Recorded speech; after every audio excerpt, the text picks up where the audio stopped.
Hi, welcome back to my channel. Ngasi sigi video sida akoi ptosis amuk discuss tause. Ptosis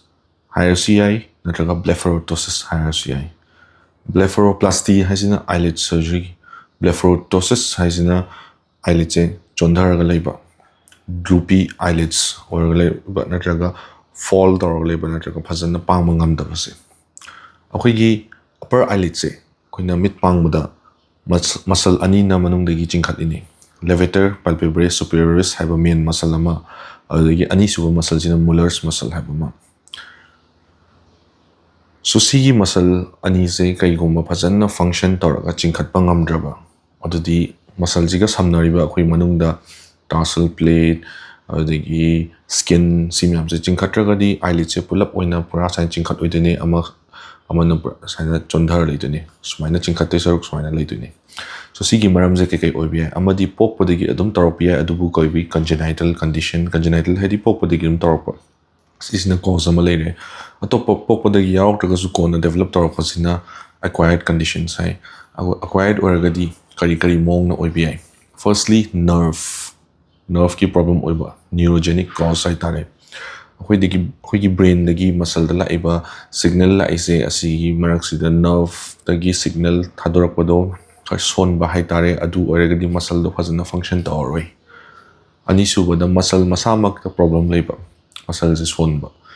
muscle गी लेना लेबा अहुम सुबदा अखोई अहन ओरपा काना muscle से पाधरकपा स्ट्रेच तौरकपा लूज ओरकपा हाइतारे समना हारदी मरी सुबदा मेकानिकल हाइदी वेट अमा सिदा लुमधर लेबा असिगी मिड केनो सिदा eyelid सिदा अपोमम लेंग खलेजे अदुगी वेट तो नमखा चोंधर लेबा so ptosis तौर कांदा के दoi mid से फसन पांग मंगम द्रकांदा any condition पांग मंगम द्रकांदा अखोइगी सिगी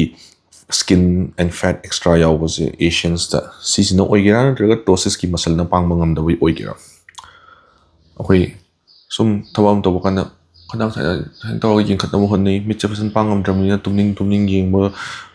लाव माली मिन हेग येंग बदम साउनिंग बसा कापजो माली अदगी मिड पांग मजे ngam द्रमिना eyebrows हाइन सुम एनी तमक तौदा eyebrows हाइन चिंग खतना होने eyebrow दुना eyelid से खर चिंग खत किना बा so मोंग अनि ले मिड पांग बया दबसे अमदी मसल गी केम प्रॉब्लम लेतबा पतक द स्किन ग फैट ना चोंधर ग नमधर लेबगी मसल जे पर हाइकत पंगम दबा स्किन ग फैट जे लौथोखरगदी मसल जे पर हाइकत तोइने सिदी ptosis लेते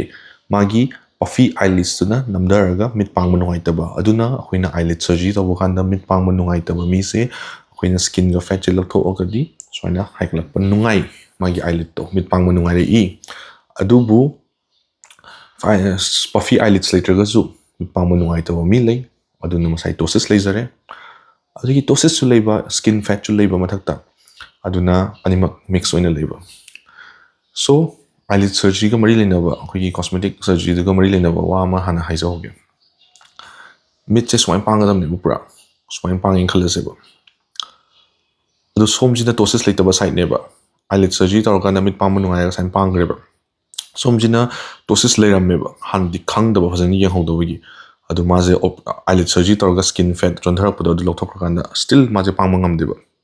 adudi eyelid fold size ani do manaroi mid pang ani do manaroi sije akhoina operation tawdri kanda amun na phajana yeng horaga di ayamba matam da ptosis legeze khanghowa ngame sometimes yam minimum magi severity do mild with na khangmanga mangdo siawe operation tor matung da eyelid surgery mitup shema matung da khangak posiawe hen urakpa hanadi skin fat na khandar lemina iman manaba adi phar kanda mu urakpa o somjidi mit pangwi hai somna yadi kainga ptosis se side animak tawbi hai nraga single side tawbi hai ptosis ki correction se firstly akhoi gi ngasai gi weight na machonda ga apomom legadi apom lo tho di mit pangwi ngai bi hai natraga nerve ki problem neurogenic condition do oragadi adugi treatment hidak ke kana tawbus lei aduna tabida atopa conditions study operation da kar legani ptosis se mild moderate severe akhoi gi mit pangma what is it? Chondhar is 2 millimeter muktang already mild high 3 millimeter no moderate 4 or more millimeters na severe case chinge sigi same baze yam samna haragadi yam complex matter ngatani adu jo yam simple ways to mayam understand dong na haragadi akhoi ki eyelid ki inner side tagi hoigi conjunctiva innermost layer and Muller's muscle do machet kitang lawthoga adu taisanaraga saina kitang maraki part lawthoga saina chikhatpi ai aduna mild to moderate case adumaina operation tawi and then hoigi levator palpebral superior sung sagi muscle chingkhapudo adu gisu amuk pise kai gumba chondaraga di akoina taisanlaga tight ohelina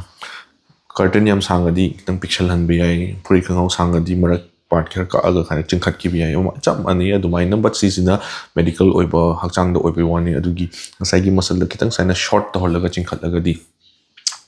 ajiki ptosis to khar phagani adagi khoigi eyebrow dagi sling myam semaga eyelid che pura chingkhatpa adugi procedure amasu lei hena complex oiba ma aduna khar severe oiba cases ta adu ptosis matang da yam samna sigi video sida khar di explain tong na ba hona jare adu yamna complex oiba topic ni na medical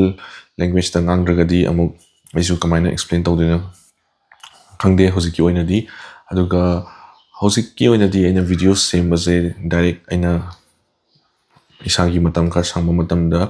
wangang thoga sembani photos videos animation ga hapadi hena su nungai gadamni aduduna heng wai kona aina khar matam